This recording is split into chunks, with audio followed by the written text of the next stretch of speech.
Hi everyone, I'm Giovanna Mercuri from Melbourne, Australia, and I've just had the best time being interviewed by Keith Andrews on his network. I would highly recommend anybody be interviewed by him because he's so much fun, very insightful, and what he does is really inspire people with disabilities, and not only people with disabilities, but people like me to just keep going. When things get tough, you don't give up and you just keep trying to reach your goals.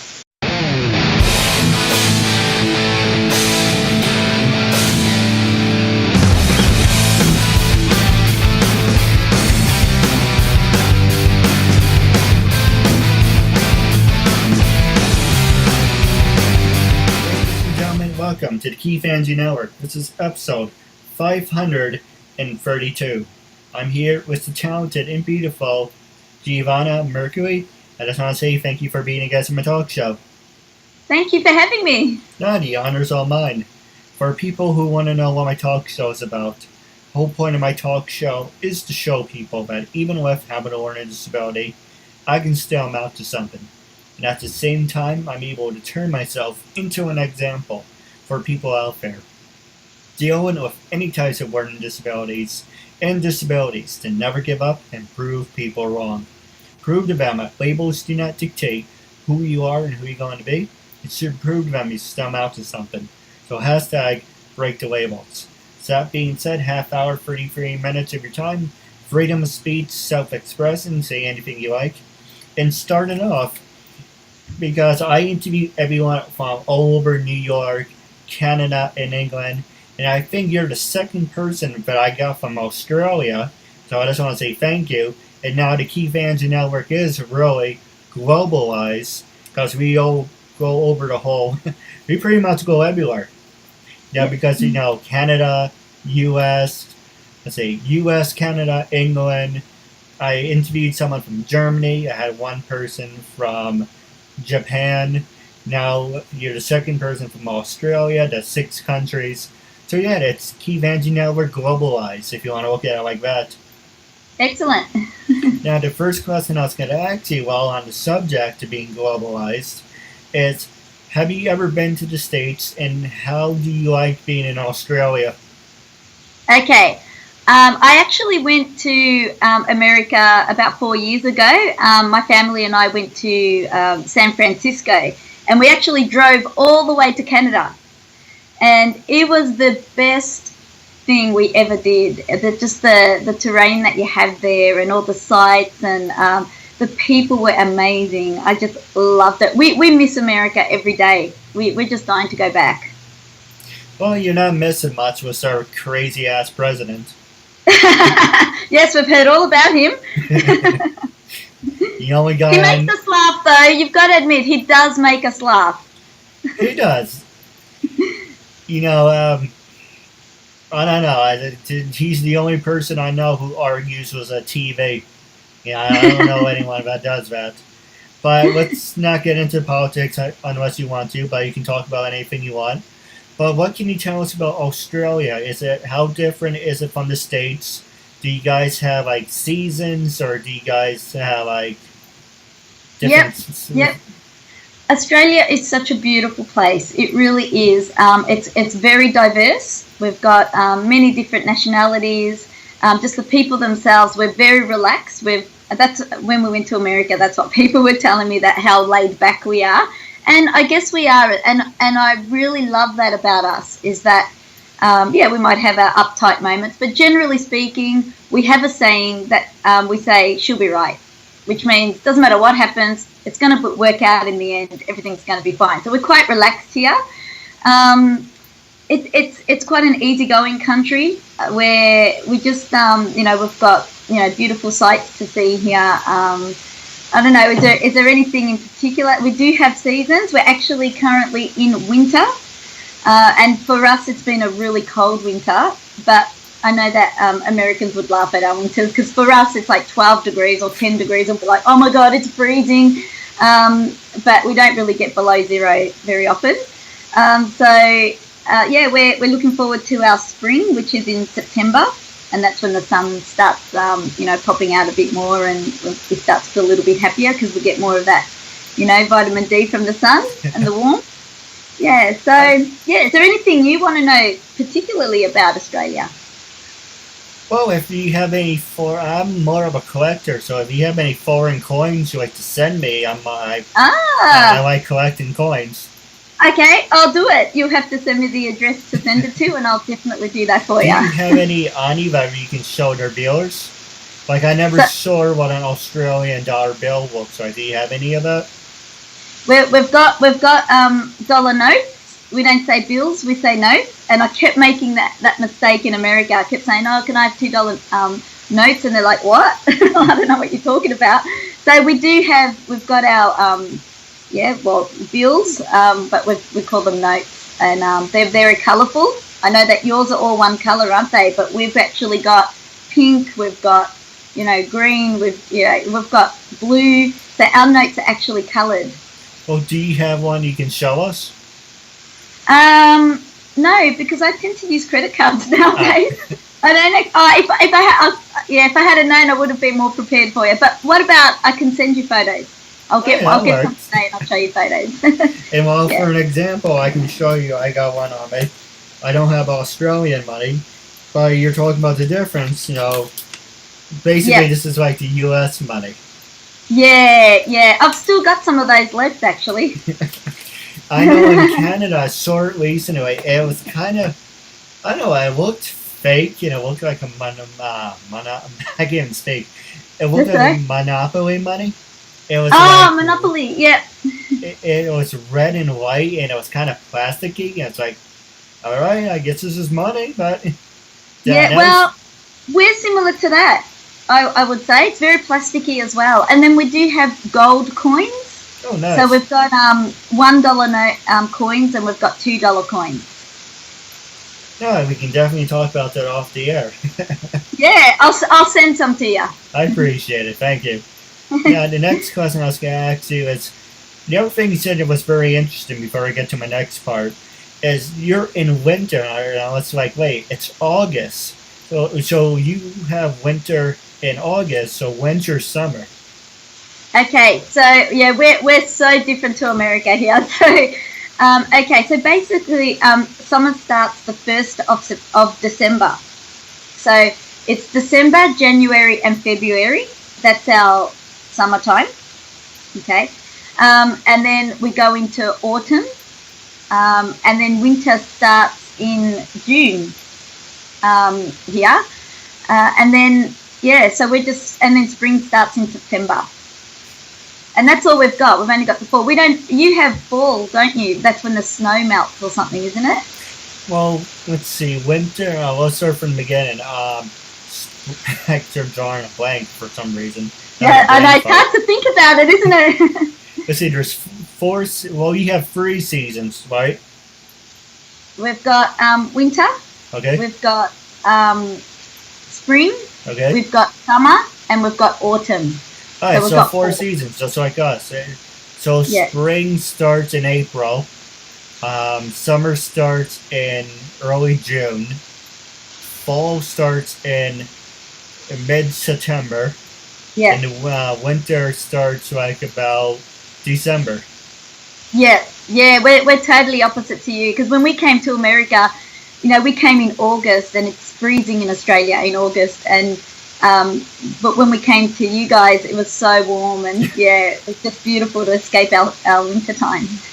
Now, the next question I was going to ask you, then, another subject, is what is the schools and colleges like over in Australia? And also, what is what actually covers the education and but the school in summer is like over there. And what's your favorite city? So, favorite city, and what is the education like? Okay. I'll say education is fantastic, because, we've got so many opportunities here, and our schools, it does work a little bit differently here than it does where you are. We have kindergarten, which is separate to schools, where I think in America it's actually part of your schools. So we go to kinder first at 4 years old, and 4 and 5, and then we go into prep, which is before grade 1. We do that for a year, And then we do primary school, which is grade 1, prep 1, 2, 3, 4, grade 5, and then grade 6. So that's primary. And then we go to high school. And then from high school, we either go to university or we go to do a diploma in another school. We don't really have college as such. I know you guys go to college. We go to university, or I'm just trying to think of where you do your diplomas. I can't think of it. I've gone blank too now. But anyway, yeah. I have that effect on people. But it's interesting because you go from a kindergarten to primary. So it's primary kind of like your middle school, pretty much, right? Yeah, we're the younger ones. It's when you're really young, and then you go into I think you do call it middle school. Yeah, I get confused with what your middle school is and all your terminology. I didn't mean to interrupt. I'm sorry. I was going to say it goes preschool. I keep busting this word. I butcher a lot of words. And to one after preschool, I can't even pronounce it, so I'm not even going to try. Right. Then it's middle school, high school, and college. Right. But then, is it elementary? Yes. Is it elementary, the one you're trying to say? Yep. Thank you. Yeah, it's really different here. But our schools, I'm pretty proud of what we achieve in our schools. It's all getting very technical with computers and which is probably in America as well. We've got a laptop.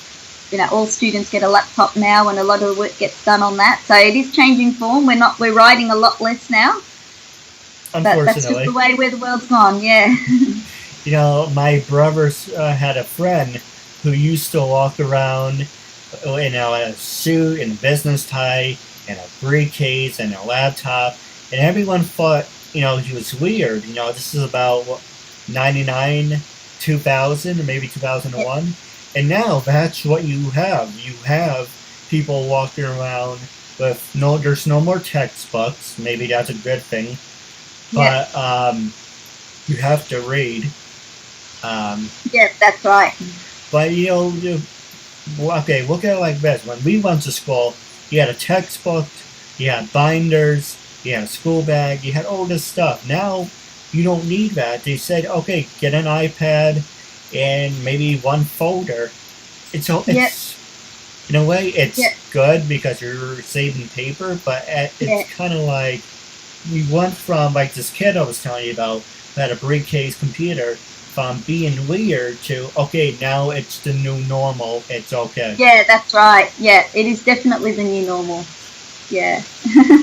Now, the next question I was going to ask you is, when you went to college, were you in any fraternities, and did you do any sports? Funnily enough, we don't have that here. We don't have, what did you call it? Fraternities. Yeah, we don't have that. We see it in the movies. I do see it in your movies, but no, we don't have that stuff. I used to do a lot of drama when I went to university. I did all the extracurricular activity was the drama groups, and we did a play. There were some sporting groups, but no, I never really did that. I did martial arts outside of university, but we don't really have those type of programs. So we just go to uni, we go to university, do our degree, get out of there. Well, here's an oxymoron for you. I know you mentioned you're a martial artist. Number one, I was going to ask you, are you a professional martial artist, or do you do it for fun?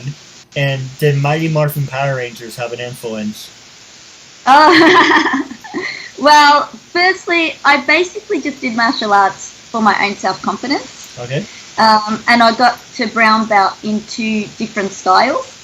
And then basically, actually, funnily enough, I met my husband at karate, and we did it together for years. And it's just something we did 2 times, a week after work. And we just, it was for fitness, it was for fun, and for a bit of self-confidence. I don't do it professionally, no. I did not like competing. I did do a few tournaments.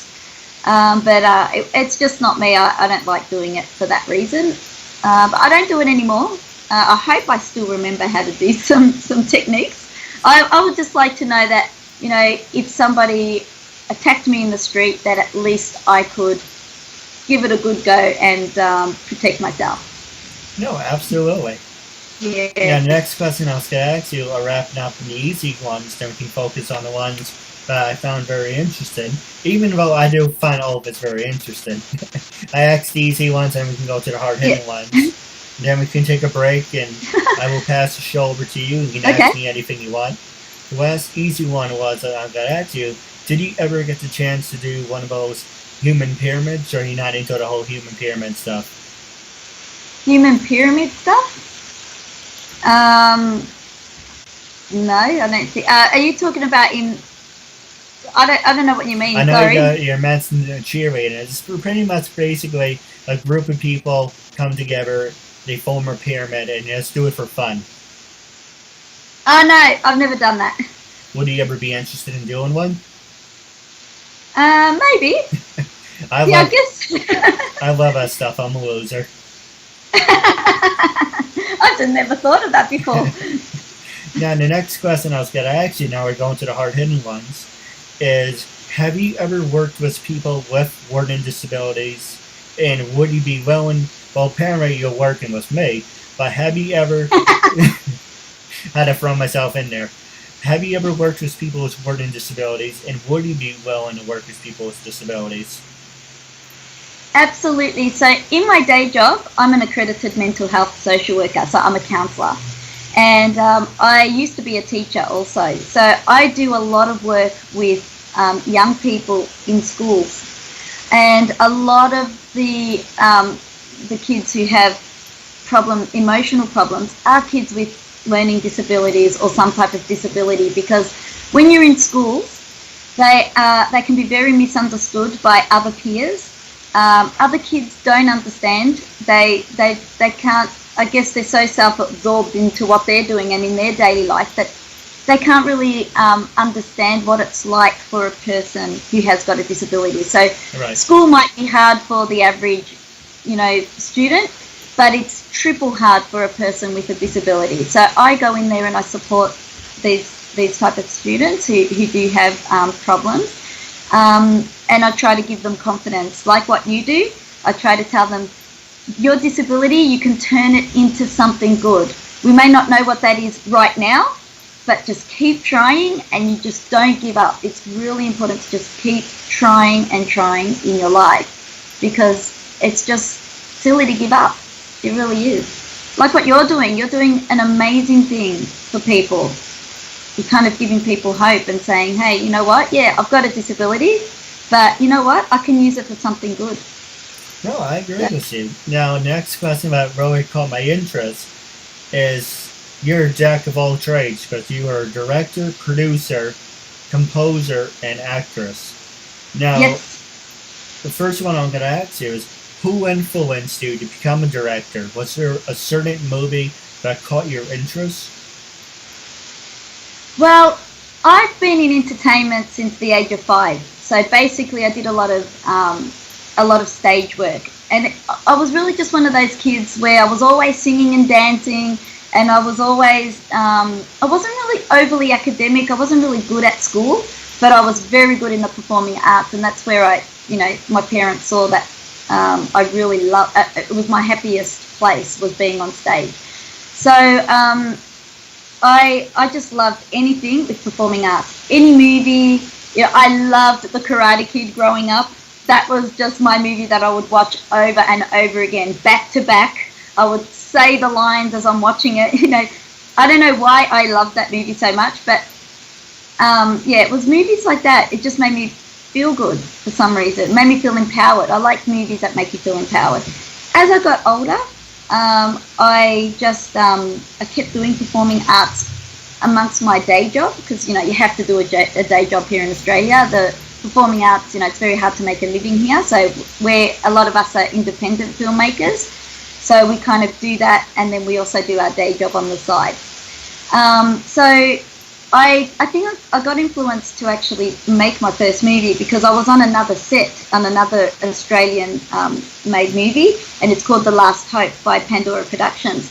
And I just went there, and I was an extra. I just played an extra as a zombie. And the next day, I was actually asked if I could help out behind the set and just be crew member. And I'm like, oh, I've never thought about doing that before, but yeah, I'll give it a go. And then from there, it escalated to, would you like to be a boom operator, the microphone? And I'm like, oh, I've never done that before, sure. And they taught me how to do that. And then from one thing, it went to another, and I eventually made it to be a first assistant director. Right. And I just learnt so much.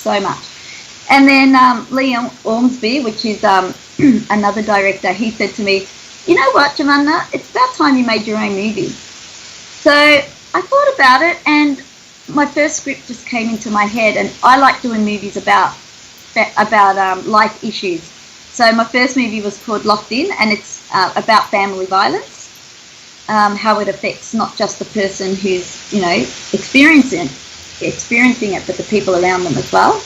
And then I made my second movie, which is called The Target, which is almost ready to be released in September. So we're very excited about that. And that's about bullying. So it's about how different types of bullying affects different people of different ages. Because bullying here is such a terrible issue, and it just does not seem to go away. So I love making movies because it's a good way to send messages across and to help empower people. So yeah, and just to see, like in The Target, we've got 120 cast and crew, and every single one of those people have been bullied, or seen someone close to them be bullied. So the pure passion that people have put into the movies has just been amazing, and I just love everybody who's helped me out with it. No, absolutely. For going on for I can't even speak. Anyway, my show is about disability, so why not show the disability? I try not to, but whatever. That's but all right. I was bullied, and I think there's a point where being bullied is kind of good for you because it toughens you up, and it teaches you how to handle a It teaches you how to handle a situation and how to be in the real world. I'm not saying bullying is a great thing, but it teaches you self-confidence. You stand up for yourself, and you can be like, okay, I'm going to be a better person. For an example, when I was bullied, I used that for motivation and saying, I'm going to be a better human being than this person. I used to be like, he's never going to amount to anything. I'm going to be better. I'm going to turn myself into an example. And it's all about karma. Karma's a bitch. But it's just saying, do to others what you would like to be done to yourself, and just make a difference. Yep. It's really funny what you said at the start, because I often say to people, I'm glad. See, I didn't really experience bullying as a kid. It was more when I was older, when I got a job, and I really loved my job. And when I do something, I go 100%. I don't do it halfway. And when you do that, unfortunately, it makes other people upset who aren't so passionate about things. And I got on the radar in the work. I got workplace bullied because my boss kept complimenting me in front of everybody and saying, well done, you're doing such a good job. All the schools are so happy with your work. And the more they complimented me, the more people got jealous and got upset and kind of started trying to put me down and trying to break my spirit. But the funny thing is, now I say, I'm so glad that happened to me. I'm glad that I experienced that, even though it was terrible at the time. I was crying after work. I felt like I was breaking it. And eventually I had to leave that job. But I'm glad I experienced it, just so I can have a good understanding for other people when they say to me, I'm being bullied. You will never hear me say, I'll just get over it, or just move on, or I'm not going to say, I'll just ignore it, because now I know what it really feels like, and it is so detrimental to your emotions. It can really break you, and I just want to say to anyone out there who does bully other people, the reason why you bully people is because you're not feeling good about yourself in some way, whether it's your past, whether you're anxious about the future. Something has gone wrong in your life and you need to put other people down to make yourself feel better. If you are that type of person, go and get help, all right? Because breaking other people around you is not making you feel any better, and I can guarantee you that. Because most bullies don't actually feel good about themselves.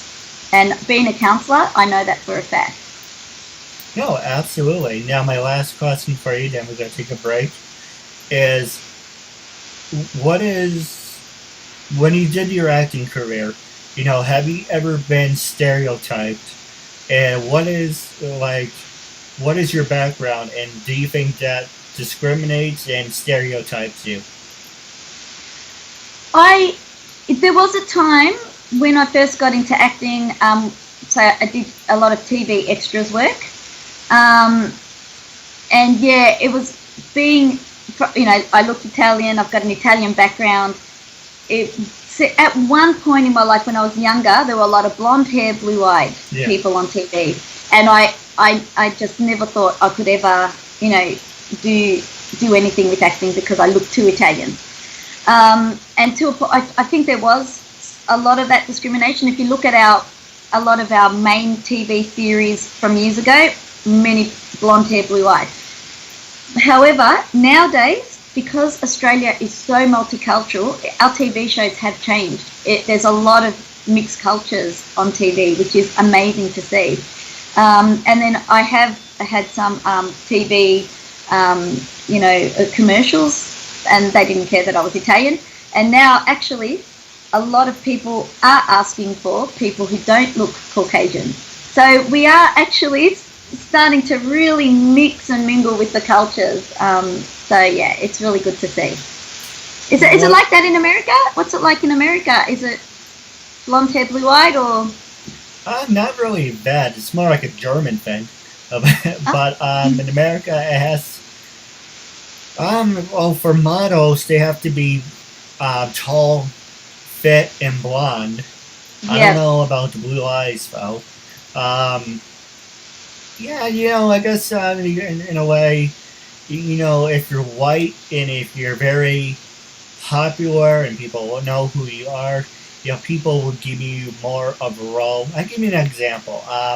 Scarlett Johansson, for some reason, is going to be Mulan in the Mulan movie, and it's kind of like she's not even Asian. Why don't you give it to an Asian star? There's Jamie from what's the show? From Once Upon a Time, and there's a girl who was in Daredevil, and another Marvel movie. And there's a bunch of great-looking Asian women that can be the star, but no, Jessica, what's her face, is a big star. She's a household name, and people would see it. Yet you're kind of discriminating against the movie because Mulan is an Asian base, not a white base. It's an Asian base. Yeah, so that's right. I guess it's the same thing in the States where they try to be politically correct, but it comes off the wrong way, and it's just ignorance. Yeah, that's right. Yeah, it's sad that it has to be that way, but yeah. But I'm happy here in Australia. We are definitely changing. So. Now, what certain roles did you get typecast for? I don't think I've really been in enough to be typecast. I've played a mixture of roles, and now especially like in my own movies, it's just a mix. I play happy people.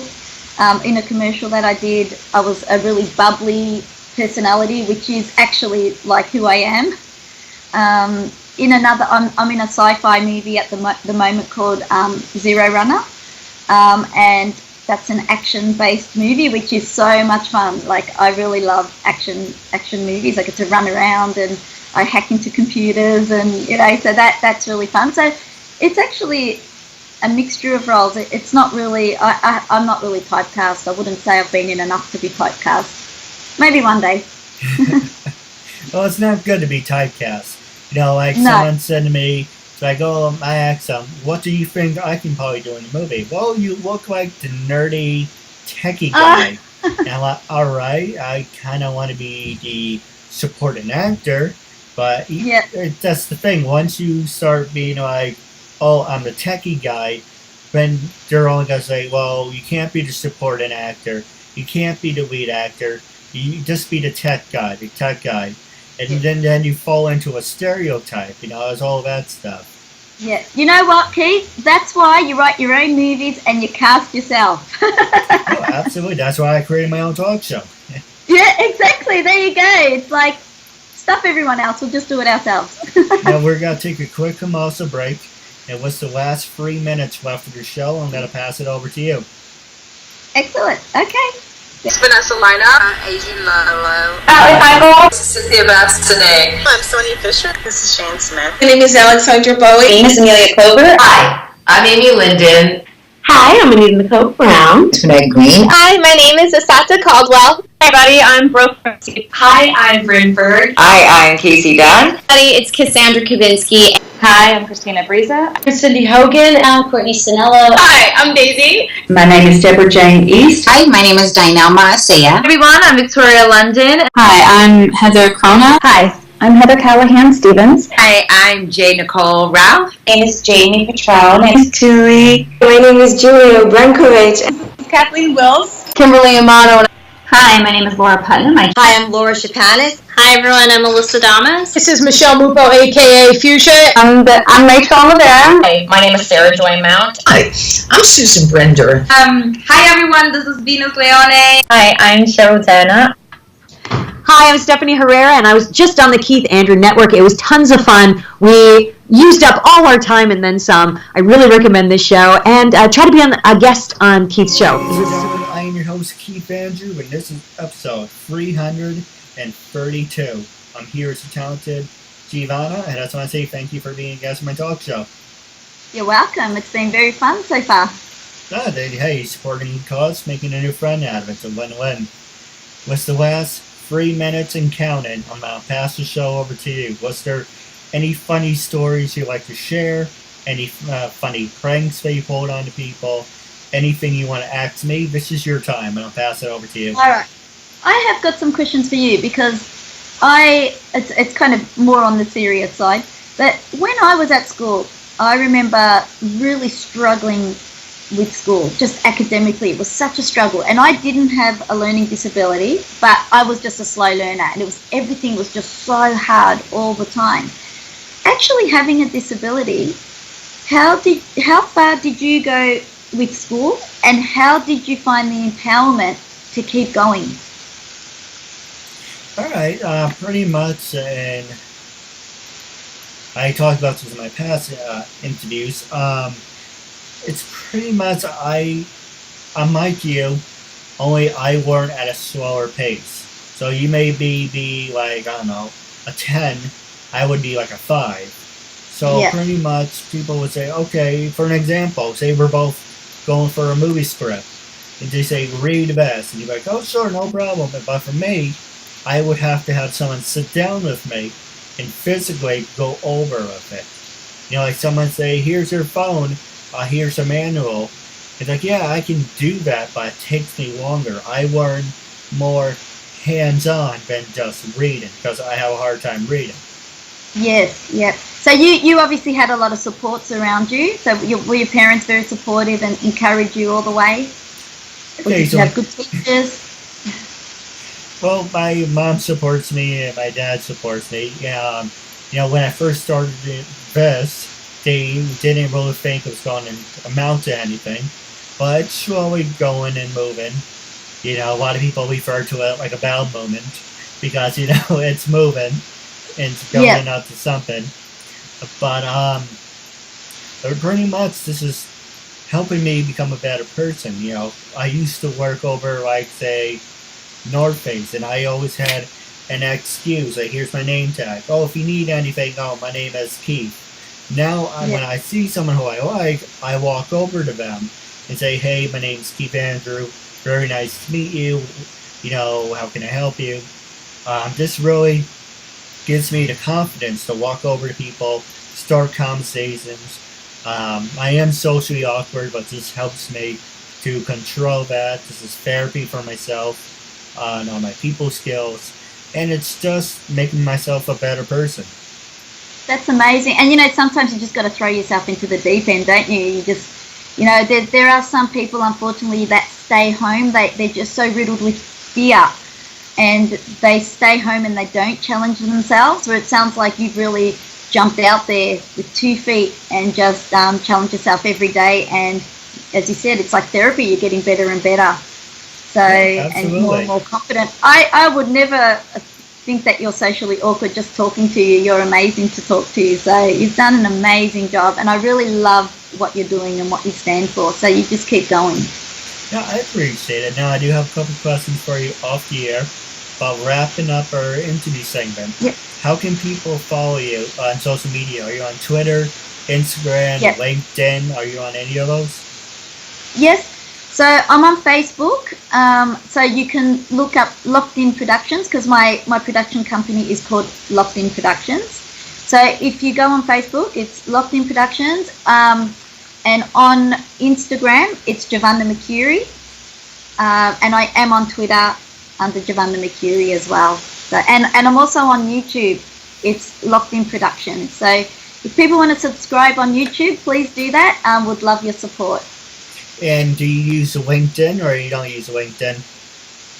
You know, I was on LinkedIn for so long, and it just, I don't know why, it just annoyed me. So I just got off LinkedIn, because I just kept getting emails, and I'm like, no, I don't have time for LinkedIn. And, you know, there's a point where it just gets too much for me with technology. So I'm happy with Twitter, Facebook, and Instagram.